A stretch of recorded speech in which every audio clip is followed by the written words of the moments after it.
थी, लेबोरेटरी भी थी, तो उसी को ही प्राइम मेरिडियन लाइन का नाम दे दिया, जो कि ग्रीनविच से होकर के क्रॉस करे, उसे ही प्राइम मेरिडियन मतलब कि 0 डिग्री लॉन्गिट्यूड नाम दिया उसके। अब ये प्राइम मेरिडियन जो है वो कौन कौन सा कंट्री को क्रॉस करता है, इसका मैं आपको एक ट्रिक दे दूंगा।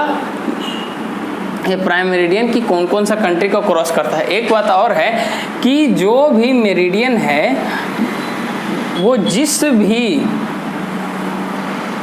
देश से या तो जिस भी कंट्री से, जिस भी जगह से वो क्रॉस करेगा, वो सेम मेरिडियन जितना डिग्री का है तो उस हर एक जगह पे सेम टाइम होगा और सेम डे भी होगा। ठीक, जो सेम एक पार करेगा तो सेम डे भी होगा और सेम टाइम भी उस कंट्री में रहेगा। तो हम लोग अब आगे चलते हैं।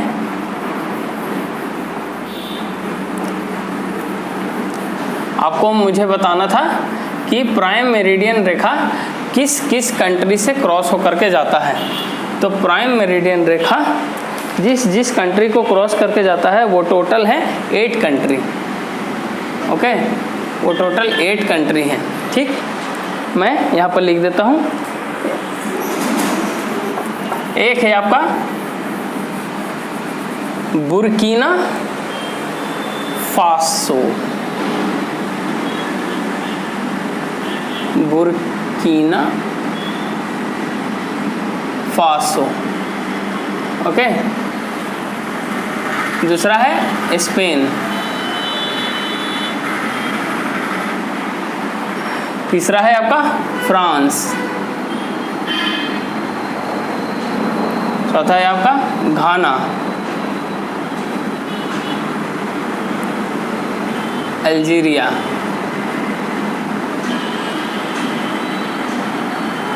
ओके।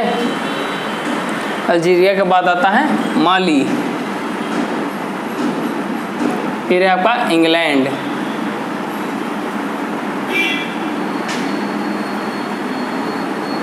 फिर है आपका टोगो, टागो। ओके, 1 2 3 4 5 6 7 8 कंट्रीज को आपका प्राइम मेरिडियन लाइन क्रॉस करके जाता है। ठीक, इसको याद करने का मैं आपको एक ट्रिक दे देता हूँ। BSF गेम इन, ये इन हिडन में रहेगा, ठीक ना, इन टागो,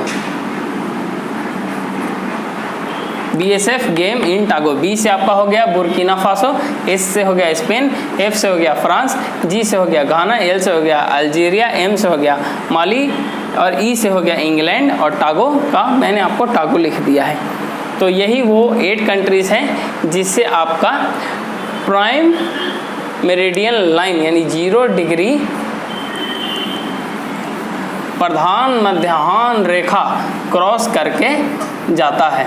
अब मैं आपको जिस तरह से लैटिट्यूड में 0 डिग्री के बाद का ईस्ट ये नॉर्थ और साउथ हो गया था, उसी तरह से ही लॉन्गिट्यूड में भी 0 डिग्री के बाद ईस्ट और वेस्ट होते हैं। देखिए,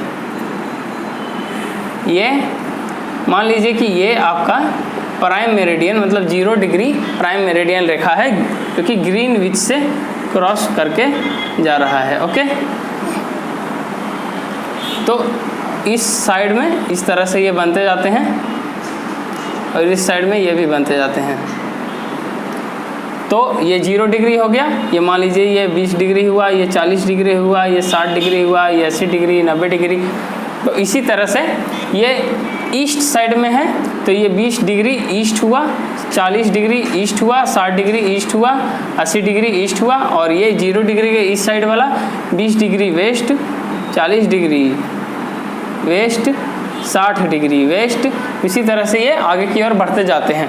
टोटल जब 180 होता है, मगर 180 डिग्री ईस्ट और वेस्ट दोनों सेम ही लाइन पर आ जाते हैं। ये दोनों सेम ही लाइन है, एक ही लाइन है आपका 180 डिग्री ईस्ट और वेस्ट, जिसे हम लोग इंटरनेशनल डेट लाइन बोलते हैं। ये आपका 180 डिग्री ईस्ट या वेस्ट दोनों बोल सकते हैं इसको, यही आपका इंटरनेशनल डेट लाइन कहलाता है। और यही जो इंटरनेशनल डेट लाइन है वो आपका सीधा नहीं है, मगर वो आपका टेढ़ा मेढ़ा है। ओके, वो आपका टेढ़ा मेढ़ा है और वो आपके पैसिफिक ओशियन के मिडिल से होकर के जा रहा है, पैसिफिक ओशियन के। ओके, पैसिफिक ओशियन के ये मिडिल से होकर के ये जा रहा है। अब हम लोग इस इंटरनेशनल डेट लाइन के बारे में कुछ समझेंगे कि इंटरनेशनल डेट लाइन से ये इस साइड में आपका ईस्ट है, इस साइड में आपका वेस्ट है, ठीक। तो इंटरनेशनल डेट लाइन को जब हम लोग क्रॉस करते हैं तो हमें एक दिन का लॉस या एक दिन का फ़ायदा होता है। यही इसमें एक समझने वाली चीज़ है कि अगर मान लीजिए कि इस साइड में कोई कंट्री है और इस साइड में भी कोई कंट्री है, ठीक। तो अगर इस साइड में के कंट्री में अगर आज फ्राइडे है, ओके, और इस साइड में इस कंट्री वाले को इस कंट्री में जाना है, तो जब वो इस कंट्री में जाएगा, मतलब वेस्ट से ईस्ट के तरफ जब वो जाएगा इंटरनेशनल डेट लाइन को क्रॉस करके, तो वो एक दिन पा जाएगा, ठीक। तो यहाँ पर फ्राइडे था तो वो यहाँ थर्सडे का दिन पाएगा, यानी एक दिन उसको मिल गया, ठीक। अब वो अगला दिन उसका फ्राइडे फिर से आ जाएगा, तो उसको एक दिन का गेन मिल जाता है जब वो वेस्ट से ईस्ट के तरफ जाता है इंटरनेशनल डेट लाइन को क्रॉस करके। इसी तरह से ही अगर किसी आदमी को अगर ईस्ट से वेस्ट की तरफ जाना है, ठीक, तो मान लीजिए कि यहाँ मंडे है इस कंट्री में, तो जब वो इस कंट्री से ईस्टर्न साइड के कंट्री में आएगा इंटरनेशनल डेट लाइन को क्रॉस करके, तो यहाँ ट्यूसडे रहेगा, यानी कि उसको एक दिन का लॉस हो गया। वो वहाँ से मंडे को ही निकला था और यहाँ पर मंडे ही रहना चाहिए था, मगर क्योंकि इंटरनेशनल डेट लाइन का यही कॉन्सेप्ट है कि जब आप उसे क्रॉस कीजिएगा तो आपका एक दिन इंक्लूड हो जाएगा, इस तरह से आपको एक दिन का लॉस मिलता है। यहाँ पर वेस्ट से ईस्ट के तरफ जाइएगा तो एक दिन का आपको फ़ायदा मिलता है, और ईस्ट से वेस्ट के तरफ जाइएगा तो आपको एक दिन का लॉस मिलता है। यही इसका कॉन्सेप्ट है समझने का। प्राइम मेरिडियन रेखा मैंने आपको बता दिया, ओके। तो और मैंने आपको इंटरनेशनल डेट लाइन भी बता दिया। अब मैं आपको कुछ और बताने जा रहा हूँ कि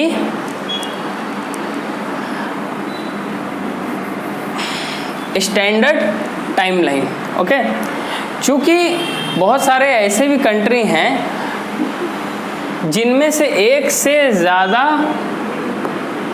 लॉन्गिट्यूड क्रॉस करते हैं, एक से ज़्यादा। जैसे मैं आप एग्जांपल ले लीजिए रशिया का, रशिया में टोटल 11 टाइम जोन्स क्रॉस करते हैं। तो अगर उन 11th को वो कैलकुलेट करेगा तो एक ही कंट्री में 11 टाइम हो जाएंगे। तो इसी के कारण से हर एक कंट्री को अपना एक स्टैंडर्ड टाइम लाइन का ज़रूरत पड़ा जो कि उस कंट्री के हिसाब से सही रहता। तो इसीलिए हमारे भारत का भी एक अपना स्टैंडर्ड टाइम लाइन है जो कि नैनी से क्रॉस करता है, जो कि है 82.5 डिग्री ईस्ट, 82.5 डिग्री ईस्ट है, जो कि ग्रीनविच के टाइम से 5.5 घंटा आगे है। ग्रीनविच मतलब कि यूके में अगर 1 बजेगा, 1 बजे अगर दोपहर हो रहा है तो भारत में 5:30 बजे शाम होगा। भारत का टाइम 5.5 घंटा आगे रहेगा यूके यानी कि यूनाइटेड किंगडम के टाइम से। अब ये मैंने ये किस तरह से ये कैलकुलेशन किया है मैं आपको बताता हूँ। चूँकि टोटल 360 है, ठीक। और हमारे पूरे अर्थ को 24 टाइमलाइंस के जोन्स में बांटा गया है। तो इसे जब आप डिवाइड कीजिएगा तो ये आएगा 15 डिग्री हुआ आपका एक टाइम जोन का डिग्री, ठीक। एक टाइम जोन का आपका डिग्री हुआ, ठीक।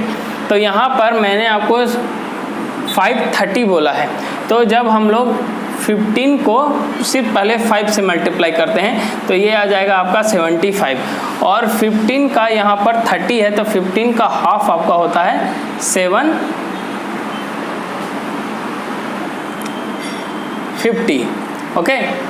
50 का हाफ आपका 7.5 होता है, तो 75 में जब आप 750 ऐड कीजिएगा तो आपका 82.5 आ जाएगा, जो कि हमारा ये है।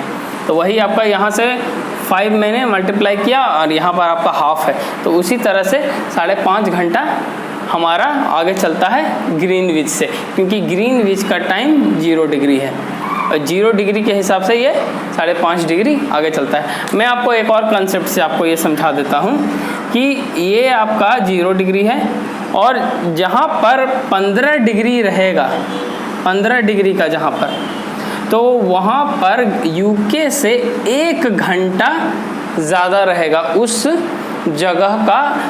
इस लॉन्गिट्यूड पर जितने भी कंट्री रहेंगे उन सारों का टाइम सेम रहेगा, और वो सारे टाइम 1 आवर्स आगे रहेंगे यूके के टाइम से, क्योंकि ये 15 डिग्री पर ये है।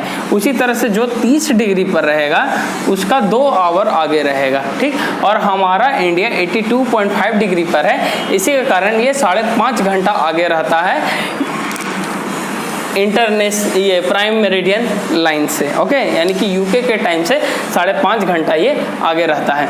अब हम लोग आगे समझते हैं कि जिस तरह से लैटिट्यूड अर्थ को 2 पार्ट में बांटता था, उसी तरह से लॉन्गिट्यूड भी अर्थ को 2 पार्ट में बांटता है। कौन कौन से लॉन्गिट्यूड मिल करके?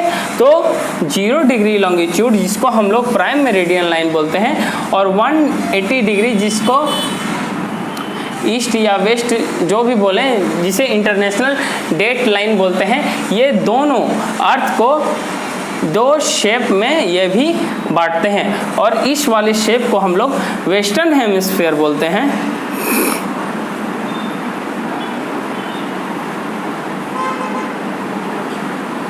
और इस वाले पार्ट को हम लोग ईस्टर्न हेमिस्फीयर बोलते हैं।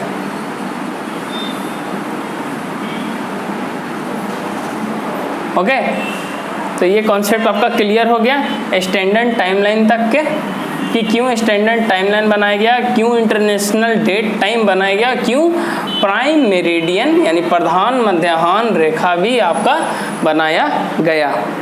तो हम लोग आगे चलते हैं, कुछ और चीज़ के बारे में हम लोग जान लेते हैं, अर्थ के बारे में, जो कि इस टॉपिक से ही कुछ रिलेटेड आपका है। ओके, तो अर्थ जो है वो हमारे सोलर सिस्टम का 3rd प्लैनेट है। 3rd प्लैनेट हमारे सोलर सिस्टम में वो 3rd नंबर पर आता है। सबसे आगे में आता है आपका मरकरी, उसके बाद आता है आपका वीनस, उसके बाद आता है आपका अर्थ। हमारा अर्थ 3rd प्लैनेट है, और सबसे डेंसेस्ट प्लैनेट आपका अर्थ ही है हमारे सोलर सिस्टम में। और जो आपके 4 टेरिटियल प्लैनेट हैं, टेरिटियल प्लैनेट किसको बोलते हैं? टेरिटियल प्लैनेट उसको बोलते हैं जो कि रॉक्स से बने हुए हैं। तो मरकरी, वीनस, अर्थ और मार्स, ये 4 प्लैनेट आपके रॉक्स से बने हुए हैं जो कि टेरिटियल प्लैनेट हैं। और उसके बाद जुपिटर, सैटर्न, यूरेनस, नेपच्यून, ये चारों नॉन टेरिटियल प्लैनेट के लिस्ट में आते हैं जो कि गैस से बने हुए हैं। तो इन टेरिटियल प्लैनेट में भी सबसे बड़ा आपका अर्थ है, और अर्थ साथ ही साथ इन सभी 8 प्लैनेटों में 5वें लार्जेस्ट प्लैनेट में आता है। तो ये आपका अर्थ के बारे में मैंने आपको कुछ और डिटेल्स दिए हैं। अब मैं आपको बताता हूँ, अर्थ का रेडियस आपका 6,300 स्क्वायर, ओके। और साथ ही साथ अर्थ का डिस्टेंस सन से 149.6 मिलियन किलोमीटर है। ओके, और फिर अर्थ का जो सरकमफ्रेंस है, जो कि एग्ज़ाम में भी आ चुका है, अर्थ का सरकमफ्रेंस वो आपका 25,000 माइल्स है। सरकमफ्रेंस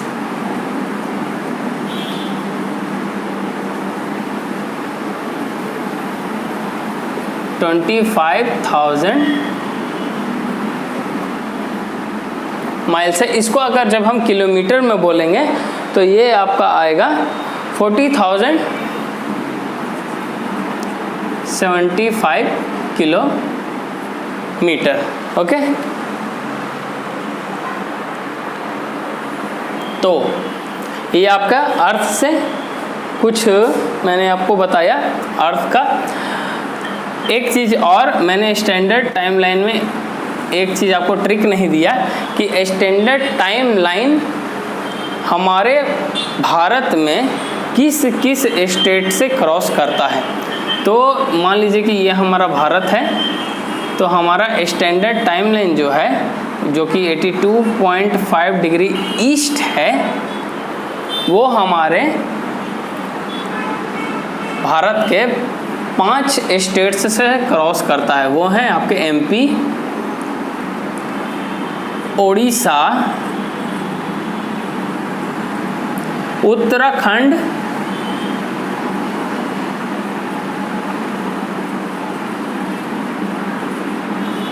ओके, फिर है आपका छत्तीसगढ़,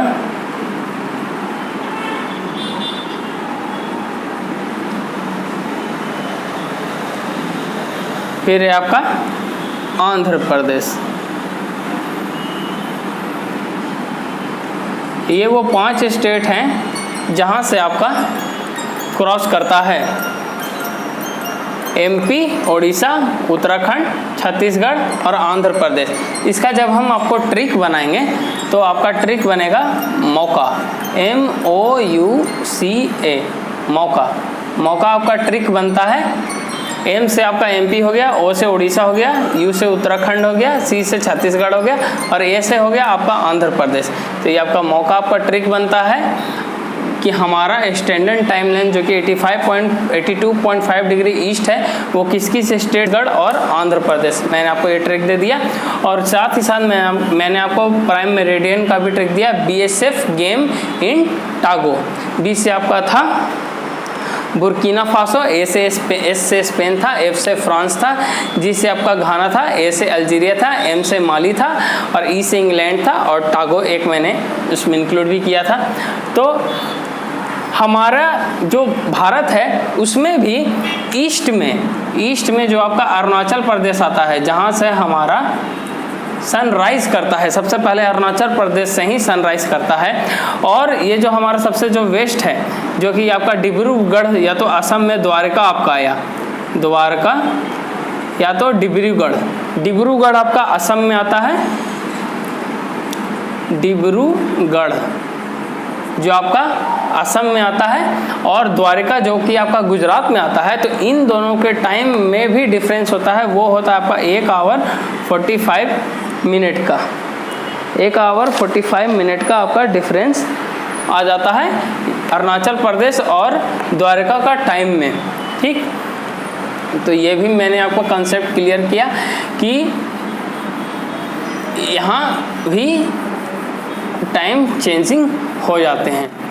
ठीक, तो इस तरह से हमारा ये टॉपिक कंप्लीट हो गया आज का, लैटिट्यूड एंड लॉन्गिट्यूड। आशा करता हूँ आपको ये टॉपिक समझ में पूरी तरह से आ गया होगा।